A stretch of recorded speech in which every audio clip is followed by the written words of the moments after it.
السلام عليكم ورحمة الله وبركاته. اللهم علمنا ما ينفعنا وانفعنا بما علمتنا. الدرس التاني تاني إعدادي خواص التناسب الجزء التاني. هنا الدرس ده بيتكون من 3 خواص غير الخواص السابقة للتناسب.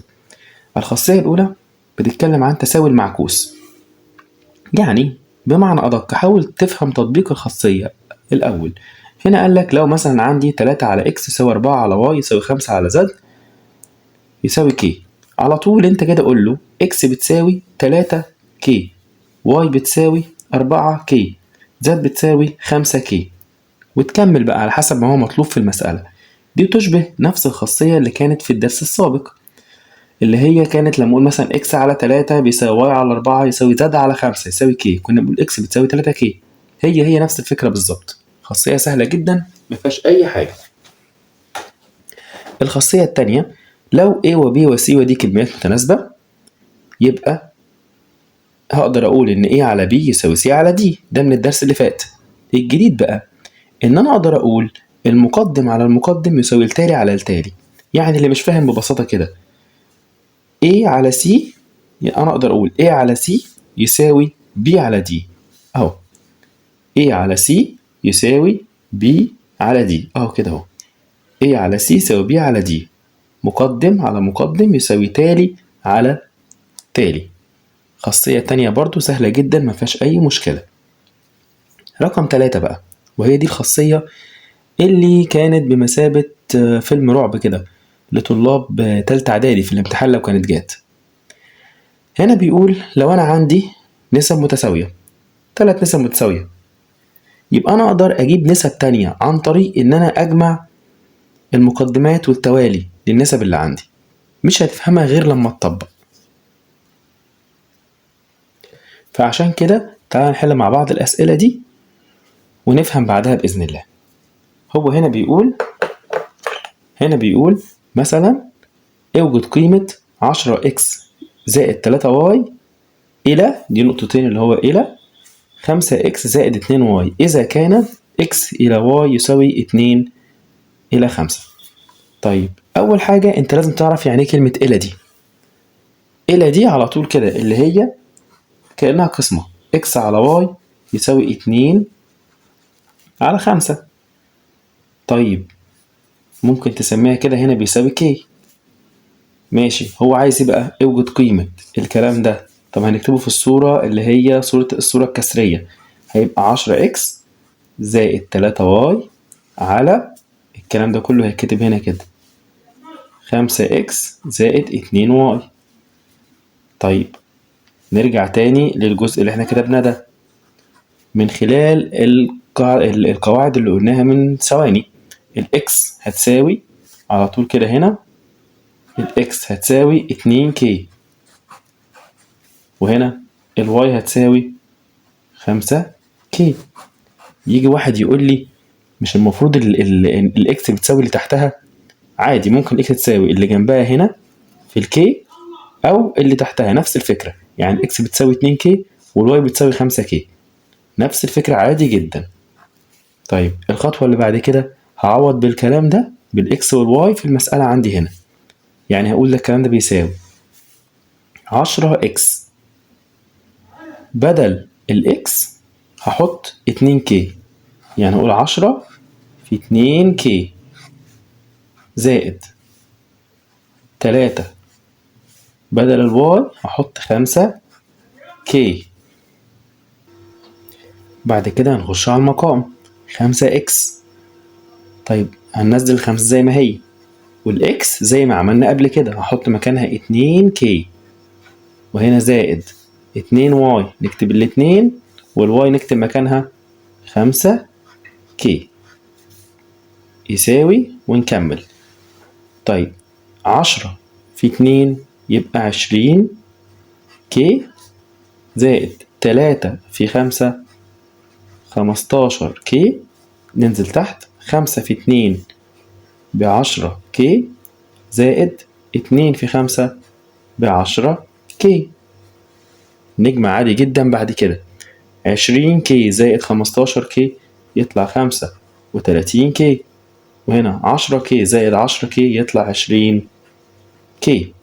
أول حاجة شيل المتشابه مع بعضه، يعني الكي هتروح مع الكي، يبقى هنا عندي 35 على 20. عايزين نختصرها لأبسط صورة، يا إما تكتبها على الآلة الحاسبة على طول، يا إما شوف ممكن تقسمها على كام. ممكن نقسمها على أكبر رقم ممكن نقسم عليه هو 5. يبقى هنا 35 على 5 فيها 7، وهنا 20 على 5 فيها 4، يبقى ناتج 7 على 4. سؤال تاني برضو تطبيق على نفس الخاصية. 4 على A يساوي 3 على B يساوي 2 على C. طيب أول حاجة هنعملها إيه؟ هاجي أقول له ال A تساوي 4K. طبعا هنكتب هنا كده K، نسيب نكتبها هنا كده. طيب وبعد كده ال B تساوي 3K، وال C تساوي 2K، ونكمل بعد كده عادي جدا. طيب هو عايز يعمل إيه بقى؟ هو بيقول لي اثبت أن A زائد C على C في B ناقص C على B يساوي 1. خلاص سهلة جدا. هاخد الكلام ده كله كده اكتبه هنا كده، A زائد C على C في B ناقص C على B، وابدأ أعوض، أشيل ال A وال C وال A وال B وال C وأحط القيم بتاعتهم وأشوف هيطلع كام. يعني ال A تساوي 4K، هنكتب 4 كده، 4K زائد ال C تساوي 2K أهي، يبقى نكتب 2K على والسي هنا 2K في البي موجودة هنا كام؟ البي اهي 3K ناقص السي بكام؟ ب2K اهي، على البي اللي هي اللي تحت هنا اهي نشيلها ونحط كام؟ 3K اهي كده اهو. نعمل يساوي ونكمل 2K 4K زائد 2K يطلع 6K، وهنا 2K في هنا 3K ناقص 2K يطلع K، هنا كام بقى؟ على 3K. طيب اقدر اقول له هنا كده الكي هتروح مع الكي والكي هتروح مع الكي. طب هنا 6 على الاتنين فيها ال3 على ال3 الأخيرة دي يساوي 1 اللي هو عايزه هنا، وتخلص المسألة على كده. السؤال ده أو النوع ده من الأسئلة يعتبر هو الأصعب حتى الآن في تانية إعدادي، بس لو فهمت طريقة التعامل معاه هتبقى سهلة جدا عليك. والصعوبة هنا هو إنه ملوش قاعدة معينة، كل مسألة ليها القاعدة بتاعتها. طيب تعالى نشوف. هو هنا بيقول لي إذا كان A على 2 يساوي B على 3 يساوي C على 6 يساوي 2A ناقص B زائد 5C على 3X، اوجد X. طيب سهلة جدا. أنا هستخدم بالراحة كده، أنا هستخدم النسب دي، هستخدم الثلاث نسب دول بحيث إن أنا أكون النسبة دي. هستخدم الثلاث نسب دول بحيث إن أنا أكون النسب دي. طب تعالى نشوف بقى نكونها إزاي. ركز بقى في الحتة الجاية دي. هو إحنا هنا قلنا ال 2A ناقص B زائد 5C. ال A هنا دي هبص هنا ال A موجودة في أنهي نسبة؟ هنا موجودة في الأولى. خلاص يبقى هقول وجنبها 2 مضروبة في 2. خلاص يبقى هقول كده 2 في الأولى، 2 في الأولى. طيب بعد كده احنا قلنا ناقص B. طب هتسأل نفسك هنا البي موجودة في أنهي واحدة؟ اللي موجودة في التانية، يبقى خلاص نقول ناقص الثانية. طيب هنا زائد 5C. طب الخمسة السي دي موجودة فين؟ موجودة في النسبة التالتة اللي هي دي. خلاص يبقى أقول له زائد، عشان الزائد دي كده هتنزل هنا، واكتب 5 في الثالثة. بس دي الخريطة اللي هقدر أمشي بيها وأحل المسألة. تعالى بقى ننفذ. هنبدأ نشوف، نعمل شرط كده كبيرة ونكمل. 2 في الأولى، الأولى اهي 2 في الأولى، يبقى أنا هضرب، خد بالك أنت هتضرب الاتنين فوق وتحت، هتضرب الاتنين دي فوق وتحت، مهمة جدا. يعني هقول كده 2A على 2 في 2 هنا ب4 ناقص التانية تنزل زي ما هي B وهنا ناقص 3. التانية تنزل زي ما هي، ناقص فوق وناقص تحت. وليه ناقص؟ عشان ناقص دي نزلتها فوق ونزلتها تحت. خد بالك اللي هيحصل فوق هيحصل زي تحت بالظبط، يعني كتبت ناقص فوق حط ناقص تحت، ضربت فوق في 2 اضرب تحت في 2. طيب بعد كده احنا قلنا زائد، ننزل زائد 5 في التالتة اهي، يبقى 5 سي. وهنا بعد كده احنا ضربنا في 5 فوق، يبقى اضرب تحت في 5. 5 في 4 بكام؟ يبقى هنا زائد 20. ونكمل 2A ناقص B زائد 5C. دول كلهم حدود مختلفة ينزلوا زي ما هما، مش هعمل لهم أي حاجة. نيجي بقى هنا 4 ناقص 3 زائد 20. 4 ناقص 3 زائد كام؟ زائد 20. طيب دول كده لو عملناهم 4 ناقص 3 1. 4 ناقص 3 1. 1 زائد 20 يطلع 21. تاني اهو 4 ناقص 3 1. 1 زائد 20 يطلع 21. هكتب له ده كده هنا بيساوي مين بقى؟ كلمة إحدى النسب. طيب عشان تبقى فاهم إيه معنى كلمة إحدى النسب دي؟ يعني النسبة اللي أنا جبتها دي بتساوي أي واحدة من دول. النسبة اللي أنت جبتها الأخيرة دي ممكن أساويها، أقدر أساويها بأي واحدة من دول. طب خلاص اتحلت أهي. أنا هاخد النسبة دي أهي 2A ناقص B زائد 5C على 21، وهساويها بالنسبة التالتة دي الرابعة اللي أنا ما استخدمتهاش خالص، على 2A ناقص B زائد 5C على 3X. طب خليك نصح كده بقى وبص، هنا البسط هنا اهو هو البسط هنا اهو، يبقى أكيد يعني المقام هو المقام. المقام هنا هو المقام لأنهم نسب متساوية. خلاص كده هقول له إذا 3X بيساوي 21. نقسم على 3، نقسم على 3 يبقى X تساوي 7. سؤال تاني مهم جدا على خاصية إحدى النسب في تانية إعدادي. هو هنا x على a يساوي y على 6 يساوي 4x ناقص 3y على 10. السؤال اوجد قيمة a. طيب خلاص بكل بساطة شوف هتعمل ايه. هتبص على الخاصية التالتة دي هتلاقي فيها كلام كتير كده 4x ناقص 3y. خلاص يبقى انت هتستخدم الخواص اللي لوحدها دي اللي مكتوب فيها الاكس واي لوحدها، وتطلع منهم الخاصية دي، تستنتج منهم الخاصية دي. ازاي؟ لازم تكتب الخريطة بتاعتك. ايه بقى الخريطة؟ هنشوف. هو هنا بيقولك 4x. طب الاكس فين؟ في النسبة الأولى، يبقى هتقول كده 4 في الأولى. طب وهنا ناقص، حط ناقص 3y. طب الواي فين؟ الواي في التانية، يبقى هتقول كده 3 في الثانية. طيب اللي متابع منكم الفيديو من الأول هيفهم إن أنا بضرب الأربعة دي فوق وتحت عشان لما نيجي ننفذ. خلاص يلا ننفذ. يبقى هقول هنا 4 في الأولى يبقى 4 إكس على 4 في إيه ب4 إيه. طيب ناقص 3 في التانية هيبقى 3 واي ناقص 18. طيب كويس قوي كده أنا خلصت. في حاجة ممكن أعملها تاني؟ البسط هنا مختلف أهو والمقام حدود مختلفة، ما اقدرش اعمل حاجة تاني. خلاص اكتب كده ده بيساوي إحدى النسب. طيب زي ما قلت لكم قبل كده كلمة إحدى النسب دي معناها النسبة اللي احنا جبناها دي اقدر اساويها بأي نسبة من دول. طيب حلو قوي، اقدر اساويها بدي واقدر اساويها بدي واقدر اساويها بدي بكل بساطة. طب كويس قوي. خلاص انا هاخد بقى النسبة اللي انا جبتها دي كده وهساويها بالنسبة التالتة عشان اقدر اجيب الايه. خلاص هقول له اذا 4 اكس ناقص 3 واي وهنا 4 ايه ناقص 18. الكلام ده بيساوي 4 اكس ناقص 3 واي على 10. طب انت خليك نصح كده وبص وشوف كده، بسط بيساوي البسط يبقى بالتالي المقام هيساوي المقام. خلاص يبقى اقول له 4 ايه ناقص 18 هيساوي 10. سويت المقام ده بالمقام ده لان البسط بيساوي البسط. طيب دي بقى المعادلات المفروض تكون بتعرف تحلها بكل سهولة من أولى إعدادي.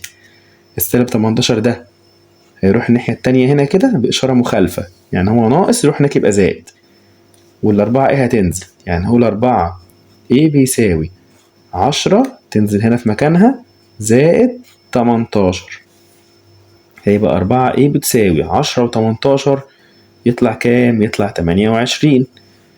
هنقسم على الأربعة، نقسم على الأربعة يطلع ال A تساوي 7. سؤال تاني مهم جدا على خاصية إحدى النسب لتانية إعدادي. مهم جدا إنك تكون بتعرف تحل النوع ده من الأسئلة.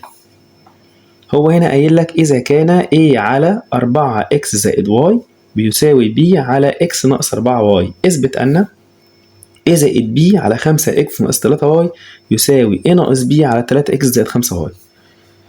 من أكتر الأسئلة اللي جت على السؤال ده الطلاب اللي سألوني عليها قالوا هو أنا عشان أثبت هستخدم مين؟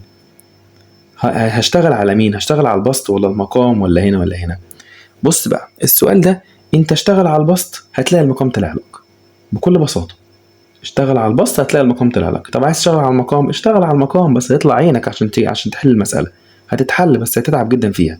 فأنت اشتغل على البسط اللي هو السهل ده هتلاقي المقام طلع لك على طول. طيب يبقى أنا دلوقتي عايز أكون الكسر ده الأول، وبعد ما أكونه عن طريق مين؟ هكونه عن طريق النسب اللي هو الدهاني. افهم كده الكلام ده، هتستخدم الكسر هتكون، عايز تكون الكسر اللي هو عايزه هنا ده عن طريق النسب دي. طب تعال نشوف. هو هنا قايل A زائد B، ال A موجودة في النسبة الأولى يبقى أنا هكتب كده الأولى أهي، الأولى هنا في زائد نكتب زائد. B موجودة فين؟ موجودة في الثانية. خلاص سهلة خالص اهي، دي مسألة سهلة أوي يا ريت تيجي في الامتحان. يبقى هنا كده الأولى زائد الثانية. يلا ننفذ. خد بالك أنت بتنفذ فوق وتحت، يعني هتقول الأولى A زائد الثانية B. لسه المقام ما عملناهوش، هنكتب هنا الأولى هنا يبقى 4x زائد y زائد هنا بقى x ناقص 4y يساوي A زائد B ينزل زي ما هو. هنا بقى 4x زائد x، 4x زائد x، خد بالك الإكسات مع بعضها يطلع 5x. طب وهنا y ناقص 4y يطلع كام بقى؟ ناقص 3y. بص كده الملاحظة دي 5x ناقص 3y اهي 5x ناقص 3y. نكتب كده هنا بيساوي إحدى النسب. طيب زي ما كونا الكسر ده لازم أكون النسبة دي. سهلة جدا بقى، المفروض انت تقولها قبل ما أنا أقولها. يلا حاول كده تقولها. هنعمل بقى بكل بساطة، كل اللي هنعمله A ناقص B، خلاص يبقى أنا هقول له الأولى ناقص الثانية. هقول له كده هو الأولى ناقص الثانية، ونفس الكلام بالظبط هنكتب A من الأولى هنا اهو ناقص البي. تعال نكمل، اكتب الأولى زي ما هي 4x ناقص زائد y، 4x زائد y تنزل هنا ناقص. خد بالك بقى من الخدعة الصغيرة دي، الناقص دي هتغير كل حدود النسبة التانية، يعني الاكس دي هتبقى ناقص اكس. خد بالك الناقص لسه شغال، الناقص دي مفترية. هتخش على سالب 4y هتبقى زائد 4y. خد بالك من دي كويس قوي. نكمل بقى، هيبقى a ناقص b، وهنا 4x ناقص x هيبقى 3x. طيب هنا هيبقى زائد y زائد 4y يبقى زائد 5y. بنكتب كده بيساوي إحدى النسب. طيب في سؤال جميل جدا طالب سأله لي امبارح في السنتر، قال لي ايه؟ قال لي هو انا اعرف امتى ان انا خلاص اكتب احدى النسب وانا كده خلاص خلصت؟ اقول له سهلة جدا، اول ما تلاقي نفسك كونت النسبة اللي هو عايزها. يعني انت هنا وصلت الى ان a ناقص b على 3x زائد 5y اللي هو عايزه هنا، خلاص وقف. او حتى حسيت انت قربت قوي من النسبة اللي هو عايزها، لان قد يكون في خطوات تانية زيادة. اخر خطوة بقى هساوي اللي هو عايزه ده النتائج اللي انا جبتها، الناتج ده كده اهو هساوي بالناتج ده. بس اقول له كده اذا A زائد B على 5x ناقص 3y يساوي هنا A ناقص B على 3x زائد 5y، وتخلص المسألة على كده. سؤال تاني مهم جدا على خاصية إحدى النسب، واسمع مني بقى، السؤال ده ممكن يجيلك في الامتحان بتاع الشهر الأول اللي بعد رمضان. كل سنة وانتم طيبين. أول حاجة هنعمل إيه بقى؟ بكل بساطة هو هنا عايز اوجد x زائد y زائد z على x ناقص z. طب حلو، فين الأدوات اللي هستخدمها؟ أهي التلات نسب دول. يبقى أنا عايز أكون النسبة دي عن طريق الأدوات دي، التلات نسب دول. طيب بص بقى عشان نجيب من الآخر، x زائد y زائد z، x زائد y زائد z، أول ما تلاقي الرصة دي كده اجمع كل النسب دي، اجمع التلات نسب بس. احنا هنكتب له كده الخريطة اهي، جمع النسب الثلاثة. طيب انا عايز اقول لك تالتة اعدادي كانوا دايما بيحفظوها كده، اول ما الاقي x زائد y زائد z نجمع التلاتة على طول.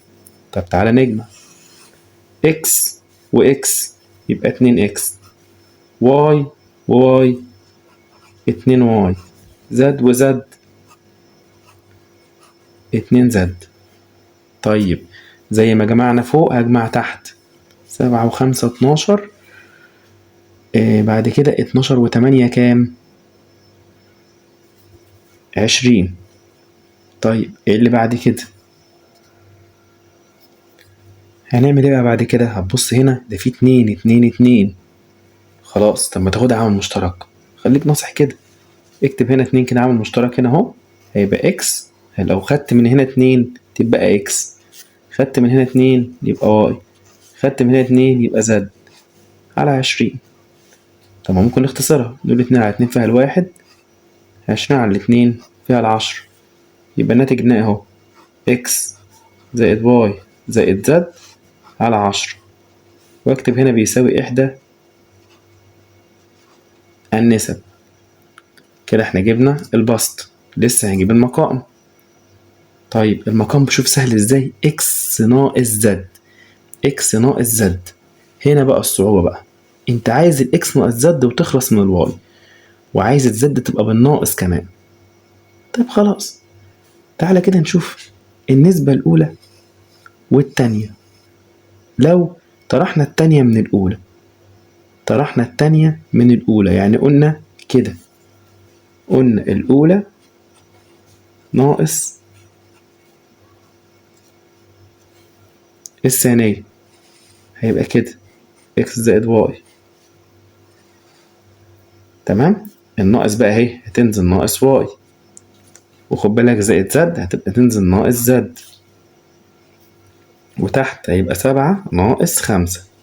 طب تعالى بقى نشوف كده، الناقص واي هتروح مع الزائد واي لأن إشارات مختلفة، هيبقى عندي اكس ناقص زد زي ما هو عايز اهو، وهنا 7 ناقص 5 2. بس كده انا جبت النسبة التانية خلاص. اقول ده بيساوي إحدى النسب. اخر خطوة بقى، ساوي النسبتين دول ببعض، ساوي إحدى النسب ببعضهم. يعني هقول له اكس زائد واي زائد زد على 10 بيساوي اكس ناقص زد على الاتنين. طب هو عايز ايه؟ هو هنا عايز اكس زائد زد زائد واي زائد زد على اكس ناقص زد، يعني عايز المقدم على المقدم. خلاص هنستخدم القاعدة اللي قلناها في الأول، اللي هي مقدم على مقدم بيساوي تالي على تالي. يعني هقول له كده اكس زائد واي زائد زد على مقدم على اكس ناقص زد، ده بيساوي تالي على تالي 10 على 2 يساوي كام؟ يساوي 5، وتخلص المسألة على كده.